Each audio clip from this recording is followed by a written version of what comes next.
اللہ رب العزت جل جلالہ کا احسان ہے کہ اس نے ہم سبھی کو ایک بار پھر سے دین سمجھنے کا موقع عطا فرمایا۔ اللہ تعالی ہم سبھی کا آنا جانا مل بیٹھنا اپنی پاک بارگاہ میں قبول و منظور فرمائے، اور ان نشستوں کو قیامت کے دن ہم سب کے لیے ذریعہ نجات بنائے۔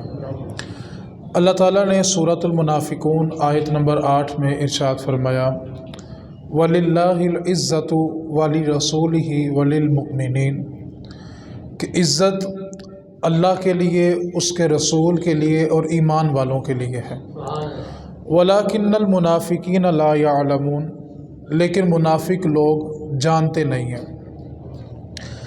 آج جس دور سے ہم گزر رہے ہیں، ہر شخص عزت کی تلاش میں ہے، لیکن المیہ یہ ہے ہم دوسروں سے عزت چاہتے ہیں، لیکن ہم دوسروں کو عزت دیتے نہیں ہیں۔ ہمیں جہاں موقع ملتا ہے ہم اس کو مجلس میں کوئی نہ کوئی ایسی بات ضرور کرتے ہیں جس سے وہ پریشان ہوتا ہے، اور ہم دوسروں سے یہ توقع رکھتے ہیں کہ وہ جہاں بھی ہمیں ملیں وہ عزت سے ملیں۔ حالانکہ رسول کریم صلی اللہ علیہ وسلم نے فرمایا کہ اگر کسی شخص نے دوسرے شخص کو ایسی جگہ پہ ذلیل کیا جہاں پر اس کی عزت کی جاتی تھی، تو اللہ تعالیٰ ذلیل کرنے والے کو ایسی جگہ ذلیل کرے گا جہاں اس کو صرف اور صرف اپنے رب کی ضرورت ہوگی۔ اللہ اس کو وہاں پہ رسوا کرے گا کہ جب اس کو رب کے سوا کوئی سہارا نہیں چاہیے ہوگا، تو اللہ تعالیٰ اس کو ایسی جگہ پہ ذلیل کرے گا۔ آج ایک شوہر اپنی بیوی کو اچھا کھانا بھی کھلائے، اچھے کپڑے بھی لے کے دے، جب وہ ماں کی طرف جانے کی اجازت مانگے اس کو اجازت بھی دے، اور اپنی حیثیت کے مطابق دنیا کی ہر سہولت دے، لیکن جب وہ سارے خاندان کے سامنے اپنی بیوی کی بے عزتی کرتا ہے تو بیوی اس کو کہتی ہے کہ اگرچہ تو مجھے اچھا کھانا نہ دے، اچھا لباس نہ دے، ماں کی طرف جانے کی اجازت بھی نہ دے، لیکن کم از کم جب سب بیٹھے ہونا تو میری عزت کیا کر۔ اسی تصویر کا دوسرا رخ ہے کہ بیوی کھانا اچھا بناتی ہے، شوہر کے آنے کا انتظار بھی کرتی ہے، کپڑے بھی دھو دیتی ہے، لیکن شوہر اس سے کہتا ہے کہ تو کھانا نہ بھی بنا میں باہر سے کھا لوں گا، کپڑے نہ بھی دو میں دھوبی سے دلوا لوں گا، لیکن کم از کم میرے باپ کی عزت کیا کر، میری ماں کی عزت کیا کر۔ آج جس دور سے آپ اور میں گزر رہے ہیں، ہر شخص عزت کا متلاشی ہے کہ اس کی عزت کی جائے، اس کی رسپیکٹ کی جائے، اس کا احترام کیا جائے، اس کو پروٹوکول دیا جائے۔ لیکن لمحہ فکریہ یہ ہے کہ ہم دوسروں سے اپنے لیے تو عزت چاہتے ہیں، لیکن جب کسی مقام پہ دوسروں کو عزت چاہیے ہو تو ہم کنجوسی کر جاتے ہیں، ہم اس کی تعریف کرنے میں، اس کو پروٹوکول دینے میں کنجوسی کرتے ہیں۔ تو اللہ رب العزت فرما رہا ہے کہ عزت اللہ کے لیے ہے، اس کے رسول کے لیے ہے اور ایمان والوں کے لیے ہے۔ رسول کریم صلی اللہ علیہ وسلم کی آمد سے پہلے اگر آپ چند لمحوں کے لیے تاریخ کے اوراق میں پلٹ جائیں تو آپ کو اس دور میں رزق بڑا وسیع ملے گا، آپ کو اس دور کے اندر مال و دولت بڑی وسیع ملے گی، لیکن اس دور کے اندر کسی کا احترام نہیں تھا، عزت نہیں تھی۔ زمانے جاہلیت تھا، مال تھا، رزق تھا، شہرت تھی، دولت تھی، لیکن کسی رشتے کی عزت نہیں تھی۔ اور بے عزتی کا مقام یہ تھا کہ بیٹی پیدا ہوتی تھی تو زندہ قبروں میں چلی جاتی تھی، لیکن رسول کریم صلی اللہ علیہ وسلم نے آ کر بیٹی کو عزت دی، احترام دیا، مقام دیا۔ سیدہ زہرا پاک فرماتی ہیں کہ نبی پاک صلی اللہ علیہ وسلم کے کمرے میں جب بھی جاتی تھی حضور کھڑے ہو کے میری بات سنتے تھے۔ یہ وہ دور تھا کہ جب بیٹی پیدا ہوئی تو زندہ قبر میں چلے گئی، بیٹی پیدا ہوئی تو زندہ اس کو گڑھے میں پھینک دیا، کنویں کے اندر پھینک دیا، لیکن رسول کریم صلی اللہ علیہ وسلم نے آ کر بیٹی کے رشتے کو عزت دی اور کھڑے ہو کر سیدہ زہرا پاک کو احترام دیا۔ اور حدیث پاک کے الفاظ ہے کہ نبی پاک صلی اللہ علیہ وسلم جب کسی سفر پہ روانہ ہونے لگتے تھے تو سب سے آخر میں سیدہ زہرا پاک کے گھر جاتے تھے، ان کو ملتے تھے، پھر سفر پہ روانہ ہوتے تھے، اور واپسی جب سفر سے پلٹتے تھے تو سب سے پہلے سیدہ زہرا پاک کو ملتے تھے، پھر اپنے گھر کی طرف جاتے تھے۔ تو رسول کریم صلی اللہ علیہ وسلم نے رشتوں کو وقار دیا، حسن دیا، عزت دی ہے۔ اور ماں کا نام سنتے ہی آنکھوں میں آنسو آ جاتے ہیں۔ آج آپ صرف اس دنیاوی مثال کو سمجھنے کی تھوڑی سی کوشش کریں۔ ہمارے معاشرے کے اندر ایک دائی یا ایک نرس جو ہوتی ہے اس کی کتنی کی عزت ہوتی ہے۔ ہم صرف اپنے بچے کی ولادت کے بعد اس کو چند نوٹ تھما دیتے ہیں اور سمجھتے ہیں کہ ہم نے اس کا حق ادا کر دیا۔ ہمارے معاشرے میں دائی اور نرس کی یہ عزت ہے، لیکن میں قربان جو نبی پاک نے کیسی عزت دی۔ حضور کی دائی سیدہ حلیمہ سعدیہ رضی اللہ تعالیٰ عنہ جب مدینہ المنورہ میں آئی تو حضور بھاگ کر اپنے کمرے سے باہر چلے گئے، جا کر استقبال کیا، اپنے کندھوں سے چادر اتاری، خود صفائی کی، بچھائی، اپنی والدہ کو اوپر بٹھایا۔ اور سید ابو ہریرہ بلا کیا فرماتے ہیں کہ جتنی دیر اماں حلیمہ بیٹھی رہی حضور تشہد میں بیٹھے رہے، جس طرح اتحیات میں بیٹھتے ہیں اس طرح ان کے سامنے بیٹھے رہے۔ تو میرے رسول کریم صلی اللہ علیہ وسلم نے رشتوں کو وقار دیا، حسن دیا، عزت دی ہے۔ یہی زمانہ جاہلیت تھا کہ 3 سگے بیٹوں نے ماں کے گلے میں پٹا ڈالا اور اکاس کے میلے میں جا کے سگی ماں کو بیچ دیا، اور جو پیسے ملے وہ 3 بیٹوں نے آپس میں برابر برابر تقسیم کر لیے۔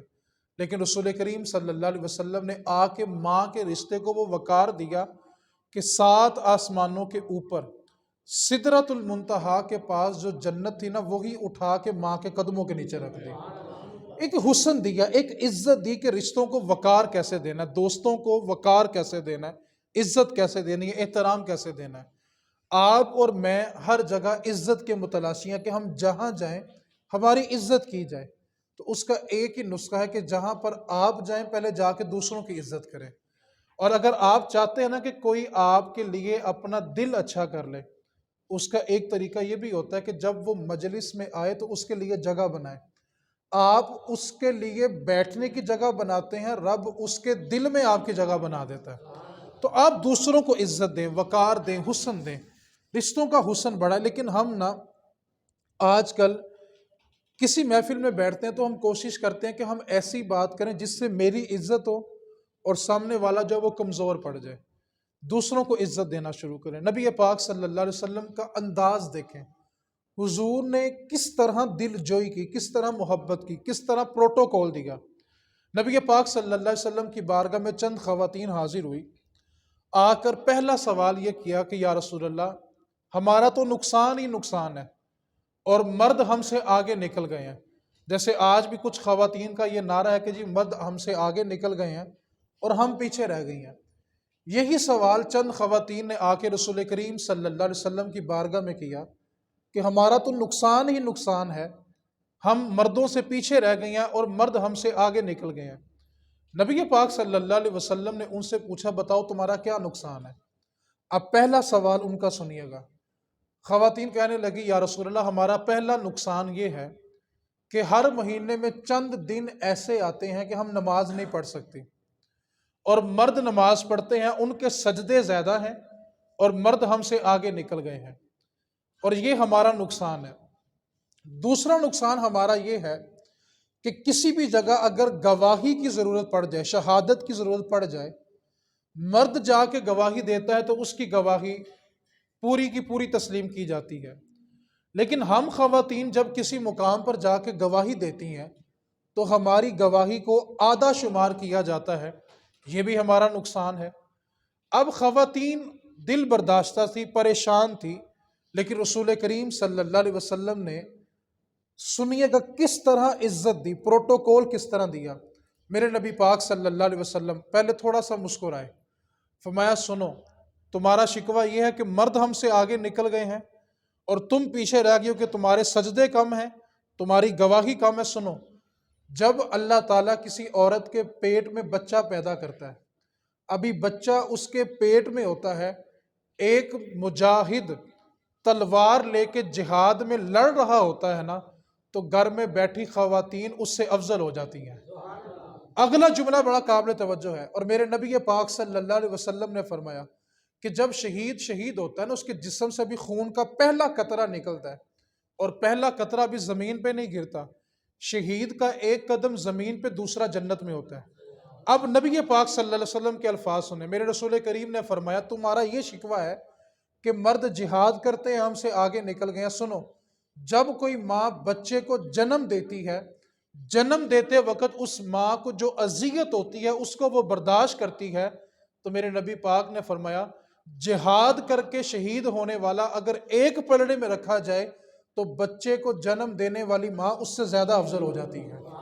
یعنی رسول کریم نے عزت دی۔ اگلا جملہ سنیے، میرے نبی پاک نے فرمایا کہ جب رات کے پچھلے پہر میں بچہ پیشاب کر دے اور ماں بیدار ہو جائے تو اس کے دل سے یہ خیال گزرتا ہے کہ شوہر تو سو رہا ہے اور میں اس کی ناپاکی بھی صاف کر رہی ہوں اور میں اس کو دودھ بھی پلا رہی ہوں اور خود میرا شوہر سو رہا ہے، تو میرے نبی پاک نے فرمایا اس وقت جو ماں اپنے بچے کو دودھ پلا رہی ہوتی ہے نا، ساری رات مصلے پہ کھڑے ہو کے نفل پڑھنے والا اس کی ساری رات کی عبادت ایک پلڑے میں رکھو اور رات کے پچھلے پہر بچے کو دودھ پلانے والی ماں اس سے زیادہ افضل ہو جاتی ہے۔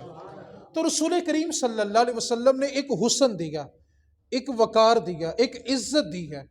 آپ کسی بھی طبقے کو اٹھا کے دیکھ لیں کہ نبی پاک صلی اللہ علیہ وسلم نے اس کو کس طرح پروٹوکول دیا۔ رسول کریم صلی اللہ علیہ وسلم کی بارگاہ میں ایک شخص ہے، صحابی، ان کا نام ہے ظاہر۔ یہ ایک دیہات سے آیا کرتے تھے اور ان کی عادت یہ تھی کہ جب بھی نبی پاک صلی اللہ علیہ وسلم کی بارگاہ میں آتے تھے تو اس طرح کے سوال کرتے تھے کہ رسول کریم مسکرا پڑتے تھے، اور نبی پاک ان کے بارے فرمایا کرتے تھے یہ میرا دیہاتی ہے اور میں اس کے لیے شہر ہوں۔ اب ان کی یہ عادت تھی کہ جب بھی نبی پاک صلی اللہ علیہ وسلم کی بارگاہ میں آتے تو آتے وقت نہ بازار سے کچھ چیزیں خرید لاتے اور نبی پاک صلی اللہ علیہ وسلم کو آ کے بطور تحفہ پیش کرتے، کیونکہ وہ جانتے تھے کہ نبی صدقہ قبول نہیں کرتے، وہ تحفہ قبول کرتے ہیں۔ اب انہوں نے جب بھی مدینے آنا، آتے وقت مدینے کے بازار سے کچھ چیزیں خرید لینی، کوئی سبزی، کوئی پھل، اور لا کے حضور کو تحفہ دے دینا۔ اب نبی پاک صلی اللہ علیہ وسلم کی بارگاہ جب میں پہنچتے تو آ کے کہتے کہ یہ میں بطور تحفہ لایا ہوں، یہ صدقہ نہیں ہے۔ اب نبی پاک صلی اللہ علیہ وسلم خوش ہوتے، اور صحابہ کے الفاظ ہے کہ بعض اوقات نبی پاک اپنی امت کے غم میں اتنا روتے کہ آپ کی ہچکی بن جاتی، اور ہم اس دن دعا کرتے تھے کاش آج ظاہر آ جائے اور آ کر حضور سے ایسے سوال کرے کہ حضور مسکرا پڑے۔ حضور اتنے آہوزاری کرتے تھے، اتنے آنسو اپنی امت کے غم میں بہاتے تھے۔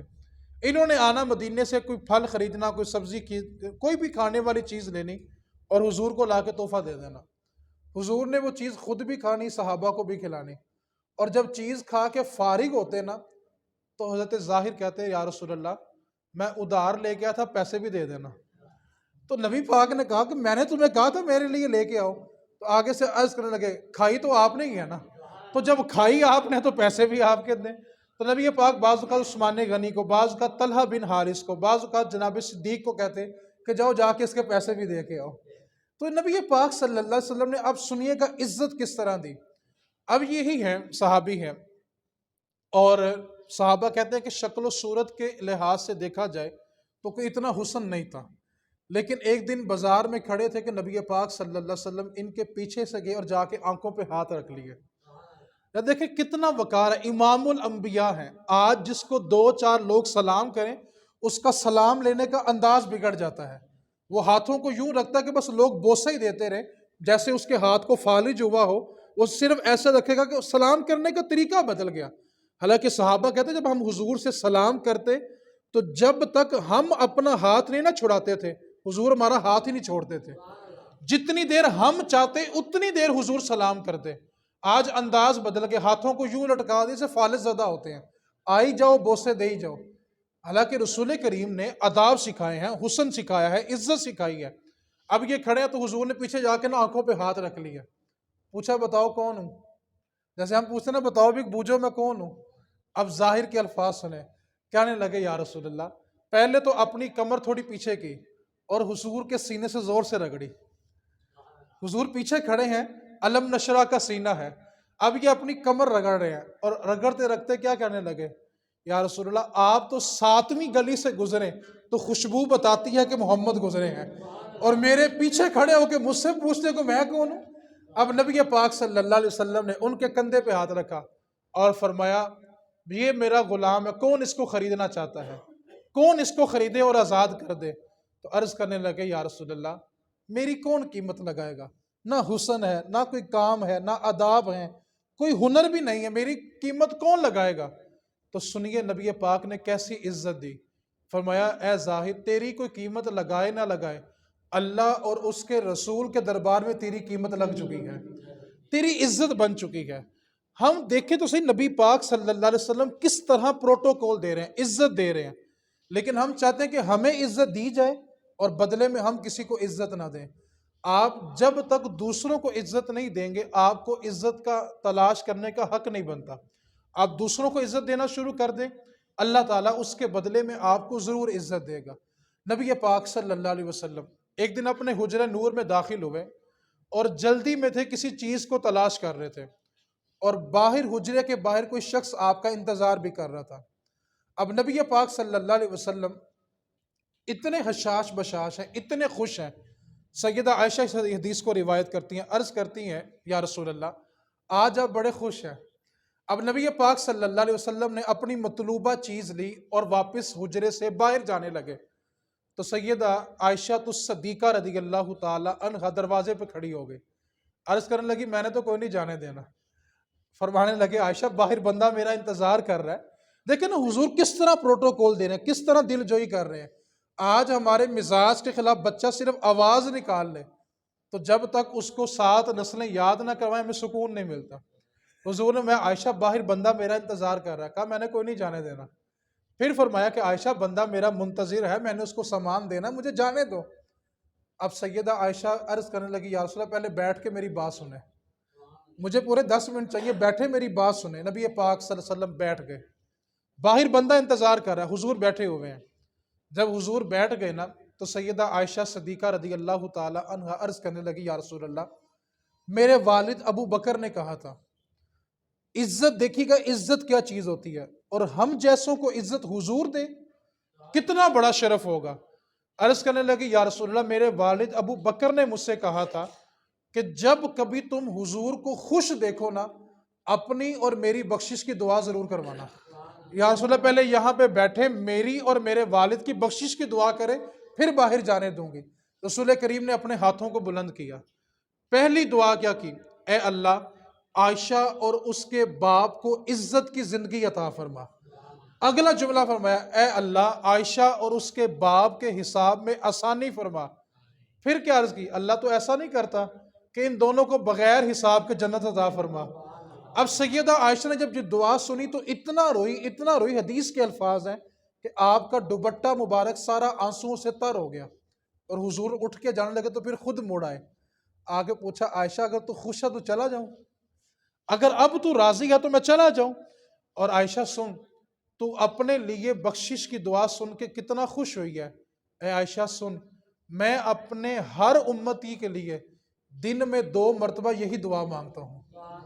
یار ہم جیسوں کے لیے حضور مانگ رہے ہیں، ہم جیسوں کے لیے ایک طرف اپنا نامہ اعمال رکھیں اور دوسرے ترازو میں حضور کی دعا رکھیں، شرم سے سر جھک دیتے ہیں کہ یا رسول اللہ آپ نے ہمارا اتنا خیال کیا اور آج ہم اپنی خوشی کے موقع پہ آپ کو بھول گئے، آج اپنے غمی کے موقع پہ آپ کو بھول گئے، آج ہمیں ذرا ترقی ملی تو ہم آپ کا طریقہ بھول گئے، آج جس کو تھوڑا سا سٹیٹس مل جاتا ہے نا اس کو کہو نا یار یہ کام سنت ہے تو کر لو، تو بھلا کیا کہتا ہے یار آفس والے کیا کہیں گے، سوچ تو صحیح تو کس نبی کی سنت کا انکار کر رہا ہے۔ آج تجھے سٹیٹس نے اس بات سے غافل کر دیا۔ تو رسول کریم صلی اللہ علیہ وسلم نے رشتوں کو حسن دیا ہے، عزت دی ہے، وقار دیا ہے۔ نبی پاک صلی اللہ علیہ وسلم کی بارگاہ میں ایک شخص آیا، دیہاتی تھا، بدو تھا، اس نے آ کے کہا کہ مجھے کچھ عطا کریں۔ نبی پاک صلی اللہ علیہ وسلم نے اس کو چند کھجوریں اور دودھ دیا۔ آگے سے اس نے ایک سخت جملہ بول دیا کہ آپ نے مجھے کچھ نہیں دیا، آپ کو دینا نہیں آتا۔ اب صحابہ کی مجلس ہے، صحابہ کو غصہ ہے، جناب عمر نے تو تلوار ننگی کر لی اور اس کا سر قلم کرنے لگے تو حضور نے روک دیا، فرمایا عمر اس کو چھوڑ دو۔ حضور کی مجلس میں اتنی بے ادبی بھی صحابہ کو برداشت نہیں تھی۔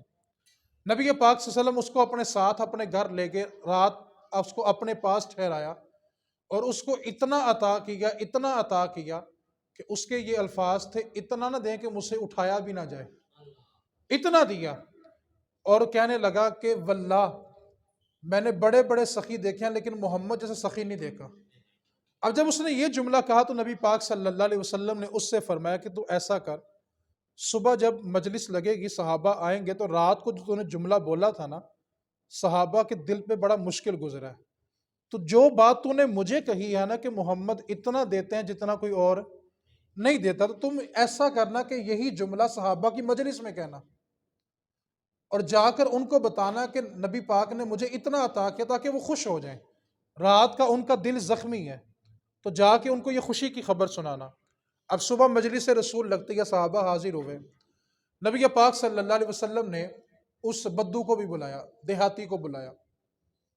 جب وہ رسول کریم صلی اللہ علیہ وسلم کی بارگاہ میں حاضر ہوا تو آ کر کہنے لگا کہ اے صحابہ، اللہ کے نبی اتنا عطا کرتے ہیں کہ تیز آندھی میں جو ہوا چلتی ہے نا، اس سے بھی تیز تیز حضور کی سخاوت ہے، ہوا کی اتنی سپیڈ نہیں ہے جتنی حضور کی سخاوت کی ہے۔ صحابہ خوش ہو گئے، تو نبی پاک صلی اللہ علیہ وسلم نے جناب عمر بن خطاب کو مخاطب کیا، فرمایا عمر سن، اگر تو کل اس کا سر قلم کر دیتا تو یہ جہنمی ہو کے مرتا، لیکن آج جو اس نے بات کی ہے، اگر یہ اسی عقیدے پہ مرا تو اللہ اس کو جنت میں بھیجے گا۔ آگے حضور نے ایک جملہ ہمارے لیے ارشاد فرمایا، فرمایا صحابہ، تمہاری اور میری مثال ایسے ہے جیسے کسی شخص کی اونٹنی بے لگام ہو جائے اور اپنے آپ سے باہر ہو جائے اور وہ بھاگنا شروع کر دے، سارا محلہ اس کے پیچھے بھاگتا ہے تو وہ اونٹنی اور تیز بھاگتی ہے، جب کوئی شخص اس کو پکڑنے لگتا ہے تو وہ اور تیز بھاگتی ہے،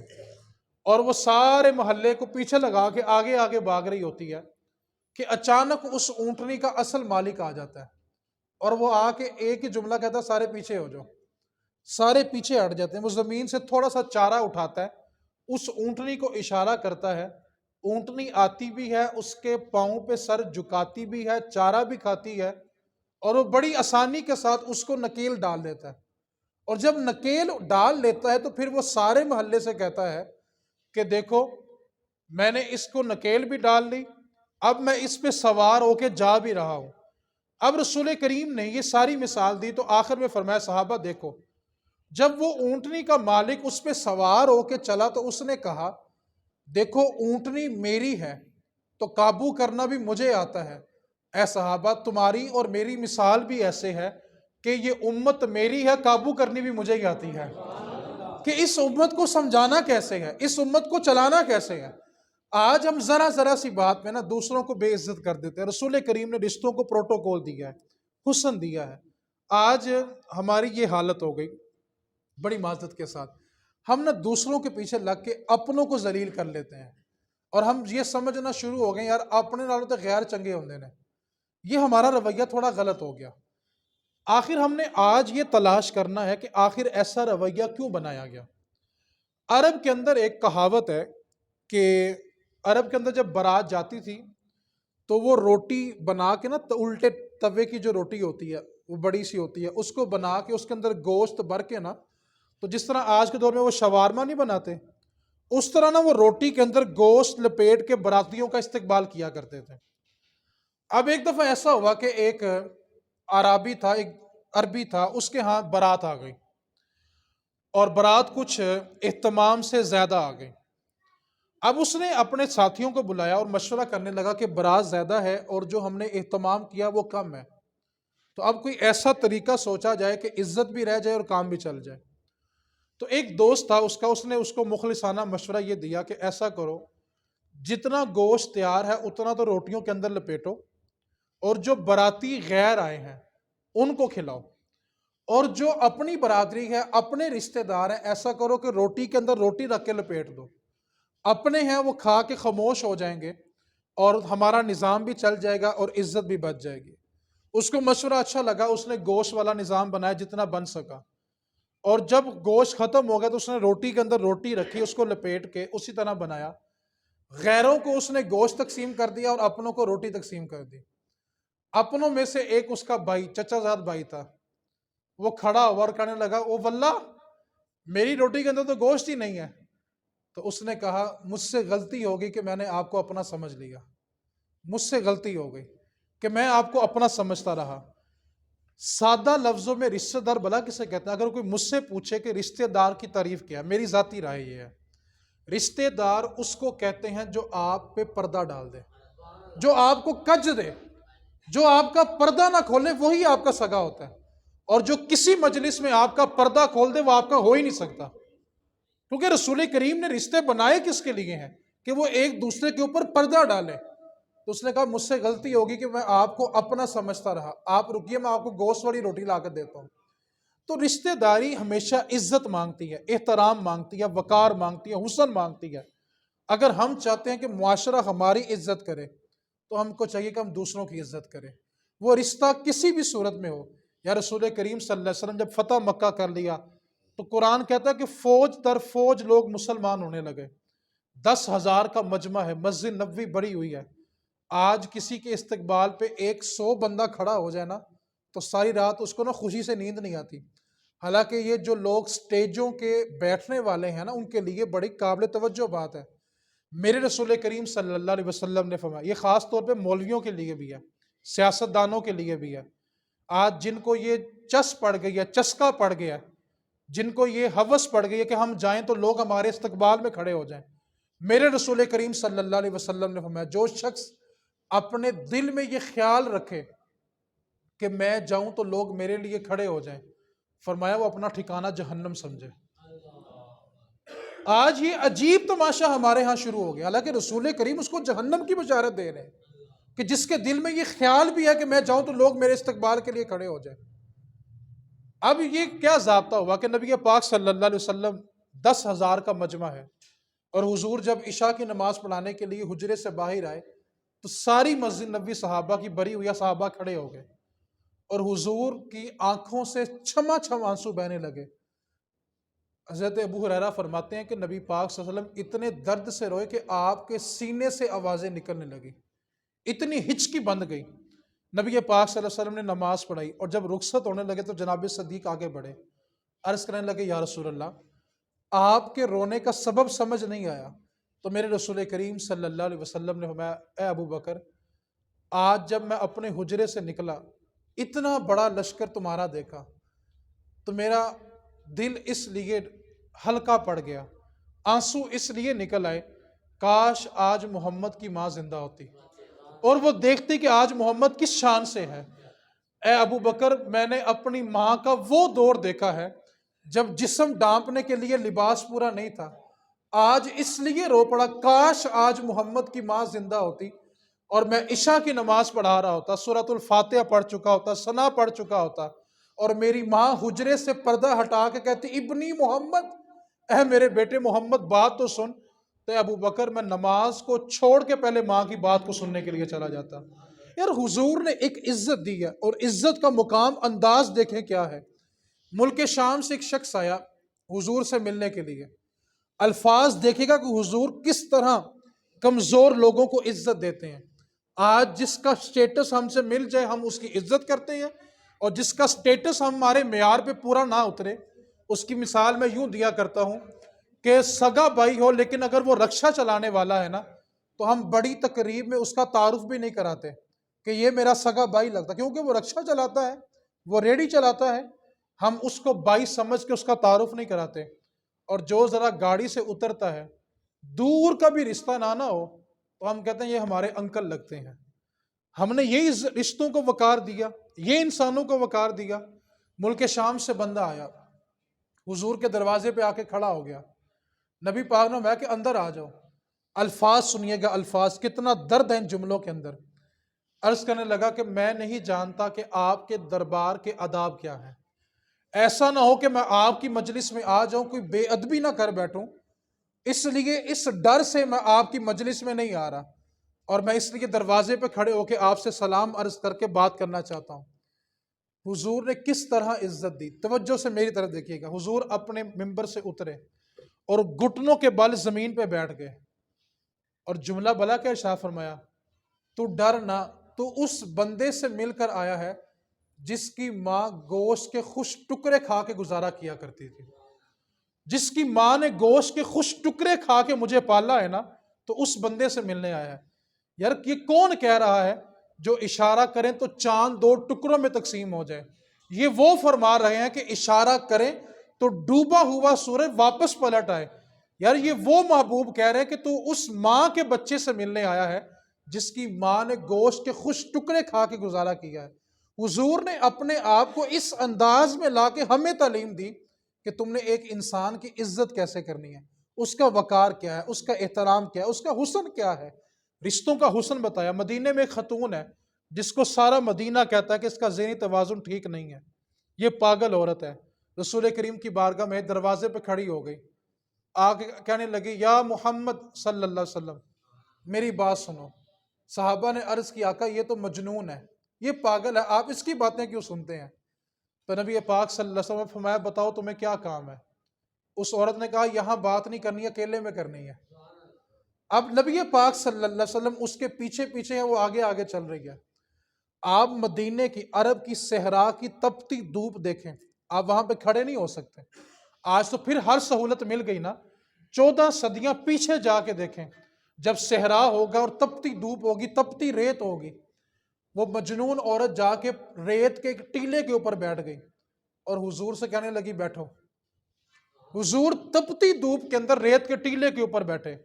اب وہ عورت باتیں کرتی جا رہی ہے، حضور سنتے جا رہے ہیں۔ صحابہ کہتے ہیں ہمیں جوش آ رہا ہے کہ حضور اس کی باتیں سن رہے، تپتی دھوپ ہے، ریت کا ٹیلا ہے، تپتی ریت ہے، اور حضور بیٹھ کے اس کی باتیں سن رہے ہیں۔ آج جس کو اللہ تھوڑی سی عزت دے دینا، وہ دوسرے کی پوری بات سننے کے لیے بھی تیار نہیں ہوتا، کہتا ٹھیک ہے مجھے پتہ ہے۔ حالانکہ حضور کا رویہ دیکھیں، ایک مجنون ہے، اس نے پہلی بات کی، کہنے لگی یا رسول اللہ سارا مدینہ مجھے پتھر مارتا ہے، ان کو کہیں مجھے مارا نہ کرے۔ فرمایا میں سمجھا دوں گا۔ پھر کہنے لگی سارا مدینہ مجھے پاگل کہتا ہے، ان کو کہیں مجھے پاگل نہ کہا کرے۔ نبی پاک نے میں سمجھا دوں گا۔ اتنا طویل کلام کیا، اتنا طویل کلام کیا کہ صحابہ کہتے ہیں حضور کا پسینہ بہنے لگا۔ جب اس نے ساری گفتگو کر لی نا، اب حضور کا جملہ سنیے گا، جملہ فرمانے لگے سن، دوبارہ بھی کبھی ضرورت پڑے تو آ جانا، میں تیری ساری باتیں سنوں گا۔ جب تیرا دل کرے تو آ جانا، میں تیری ساری باتیں سنوں گا۔ جب یہ جملہ حضور نے کہا، صحابہ کہنے لگے آقا وہ تو مجنون ہے، اس کی مدینے میں کوئی نہیں سنتا۔ میرے آقا نے فرمایا صحابہ جس کی کوئی نہ سنے اس کی محمد سنا کرتا ہے۔ میں تو آیا اس لیے ہوں کہ جس کو کوئی نہیں سینے لگاتا میں اس کو سینے لگاؤں۔ میرے کریم سے گھر قطرہ کسی نے مانگا، دریا بہا دیے ہیں، دربے بہا دیے ہیں۔ یار حضور نے ہمیں عزت دینا سکھایا کہ دوسرے انسان کو عزت دیں۔ آج کیا ہوا؟ آج ہمارے ہاں عزت کا فقدان ہو گیا، عزت کی کمی ہو گئی۔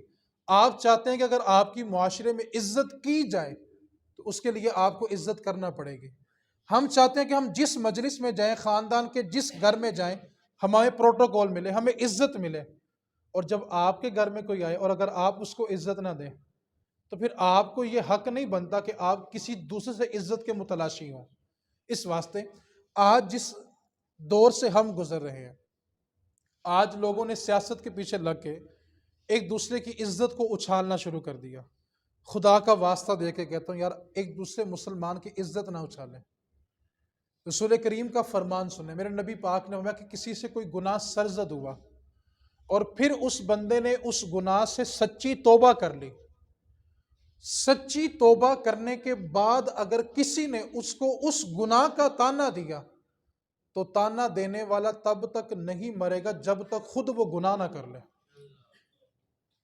آج میں بذریعہ انٹرنیٹ ان لوگوں سے بھی مخاطب ہوں جو حکومتیں بناتے ہیں اور حکومتیں گراتے ہیں۔ سب کو پتہ ہے، کوئی ڈکی چھپی بات نہیں ہے۔ میں کہتا ہوں کہ آپ کو 22 کروڑ عوام میں سے کوئی 200-400 سنجیدہ بندے نہیں مل رہے کہ جو ملک کا نظام سنبھال سکیں۔ ہمارے ہاں جمہوریت کا کیا نظام ہے؟ جس کے پاس ووٹ زیادہ ہوں گے وہ وقت کا حاکم بن جائے گا۔ یعنی ہمارے کمزور ہونے کی اور ہماری بے وقوفی کی انتہا دیکھیں، ہم اس بندے کے ووٹ کو بھی عزت دے رہے ہیں جو بریانی کی پلیٹ پہ بکا ہوتا ہے۔ یعنی بریانی کی پلیٹ پہ بکنے والا بھی انتخاب کر رہا ہے کہ میرا حاکم کون ہونا چاہیے، جس کا اپنا کردار یہ ہے کہ وہ ایک پلیٹ پہ بک گیا ہے، جس کا اپنا کردار یہ ہے کہ وہ گلی بنوانے کے اوپر بک گیا ہے، اپنے محلے میں سوئی گیس کا کنیکشن لگوانے کے لیے بک گیا ہے۔ اب وہ بندہ بھی فیصلہ کرے گا کہ ہمارا حاکم کیسا ہونا چاہیے۔ ایک بات کو یاد رکھیں، اس ملک کو جمہوریت نہیں بچائے گی، ہمیشہ خلافت بچائے گی۔ خلافت کا نظام آئے گا تو یہ ملک بچے گا۔ آپ 300-400 سنجیدہ بندے 22 کروڑ عوام میں سے آپ کو 400 بندے بھی سنجیدہ نہیں ملتے؟ آپ 10 سال کے لیے 15 سال کے لیے ان کو نظام دیں، پھر دیکھیں ملک ہمارا اوپر آتا ہے کہ نہیں آتا۔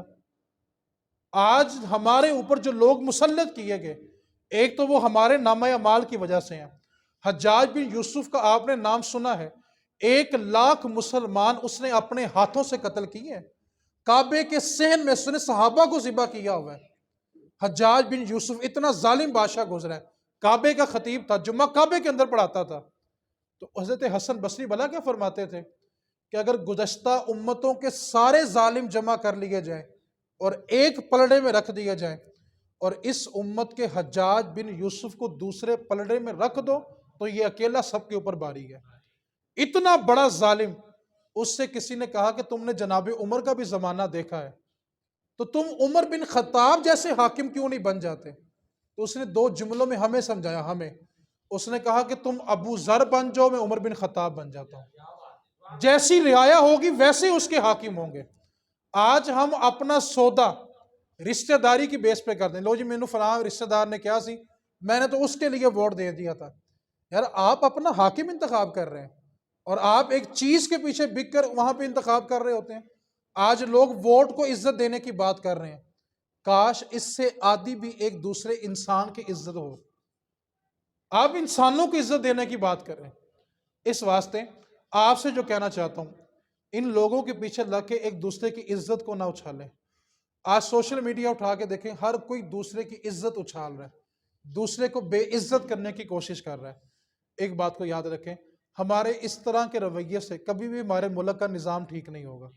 آپ فیصلہ کریں کہ آپ کو کیا کرنا ہے، اور آپ کو کرنا کیا ہے کہ اگر آپ کو سمجھ آئے کہ جس کے نام پہ میں انگوٹھا لگانے لگا ہوں، رسول کریم نے فرمایا ہے کہ اگر کسی کو پتا ہو کہ یہ بندہ ظالم ہے اور اس کے ظالم ہونے کا اس کو علم بھی ہو، اس کا ظلم جانتے ہوئے یہ پھر اس کا ساتھ دے، تو میرے نبی پاک نے فرمایا قیامت والے دن دونوں کو اکٹھا جہنم میں پھینکا جائے گا۔ آج لوگ بھلا کہتے ہیں کہ ووٹ دینے سے کیا ہوتا ہے؟ آپ سب نے کربلا کا واقعہ اپنی ہوش میں کثیر مرتبہ سنا ہوگا، لا تعداد مرتبہ سنا ہوگا۔ کربلا کا واقعہ اگر ایک جملے میں سمجھنا تو جملہ بھلا کیا ہے؟ لوگ اپنا سر بچانے کے لیے، کیا کہا میں نے؟ لوگ اپنا سر بچانے کے لیے ہاتھوں میں ہاتھ دے دیتے ہیں۔ کہتا بھائی میرے جان کی سلامتی دو، میں تیرے ہاتھ میں ہاتھ دیتا ہوں، تیرے نام پہ انگوٹھا لگاتا ہوں، بس میری جان بخش دے۔ لوگ اپنا سر بچانے کے لیے ہاتھوں میں ہاتھ دے دیتے ہیں، اور امام علی مقام نے اپنا ہاتھ بچانے کے لیے سر ہی دے دیا۔ یہ کربلا ہے۔ صرف ہاتھ نہیں دیا، یزید نے صرف ہاتھ مانگا تھا اور کچھ نہیں مانگا تھا۔ مدینے میں امام حسن کا پروٹوکول ہے، امام حسین کا پروٹوکول آپ پڑھ کے دیکھیں، صحابہ اپنی پلکیں شہزادوں کے راستوں میں بچھایا کرتے تھے، لوگ اپنی جانیں قربان کرتے تھے، لیکن سر دینے کا مقصد کیا تھا؟ کہ ظالم کو تخت کے اوپر نہیں بیٹھنے دیں گے۔ اور آج وہ بندہ بھی اپنی رائے پیش کر رہا ہے، جس کا ذاتی کردار کیا ہے کہ 2,000 روپے دیہڑی دو، جس کے مرضی جلسے میں لے جاؤ۔ ہمارے ملک کو ایسی جمہوریت نہیں چاہیے، ہمارے ملک کو نظام خلافت چاہیے۔ خلافت کا نظام ہوگا، سنجیدہ بندوں کو اوپر لائیں، اور یہ سب ادارے جانتے ہیں کہ کن کی طرف اشارہ کیا جا رہا ہے، کوئی ڈکی چھپی بات نہیں ہے۔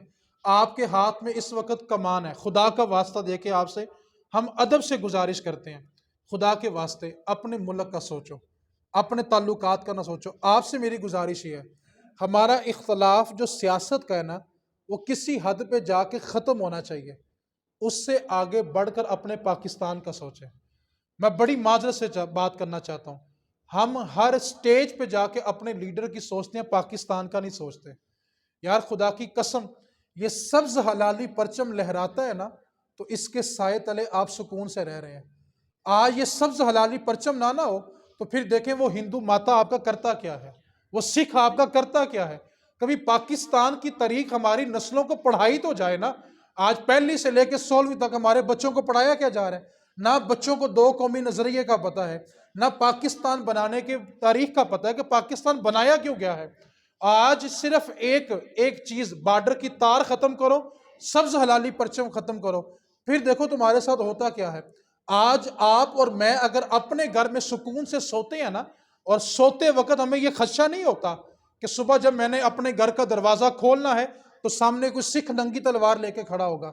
آج جب میں اور آپ صبح اپنا گیٹ کھولتے ہیں تو ہمیں یہ خوف نہیں ہے کہ ہندو ہمارے سامنے نیزہ لے کے کھڑا ہو، کیوں کہ ہم جانتے ہیں سبز حلالی پرچم لہرا رہا ہے اور بارڈر پہ ہمارے جوان کھڑے ہیں۔ لیکن آپ ذرا تاریخ کے اوراق میں جا کے دیکھیں، سکھوں نے جو ہمارے ساتھ سلوک کیا تھا کہ جو مائیں امید سے تھی نا، ان کے پیٹوں کے اندر نیزے مار کے ان کے بچے ان کے پیٹوں میں 2 حصے کر دیے تھے، اور 2 ماہ کے بچے سکھوں نے اپنے نیزوں پہ گاڑ کے نیزے یوں ہوا میں اٹھاتے تھے اور نیزہ گما کے کہتے تھے بتاؤ تم نے پاکستان بنانا ہے تو قربان جاؤں ان ماؤں کے اوپر۔ ماں کیا کہتی تھی کہ بیٹا تو دے دیا ہے لیکن آج پاکستان بن کے رہے گا۔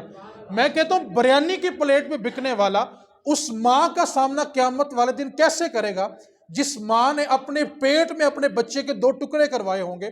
اس ماں کا سامنا کیسے کرے گا جس کا 2 ماہ کا بچہ نیزے پہ گاڑ کر سکھ ہواؤں میں لہرایا کرتے تھے؟ آج بریانی کی پلیٹ پہ بکنے والے بھی یہ سوچ رکھتے ہیں کہ ہمارا حاکم ایسا ہونا چاہیے۔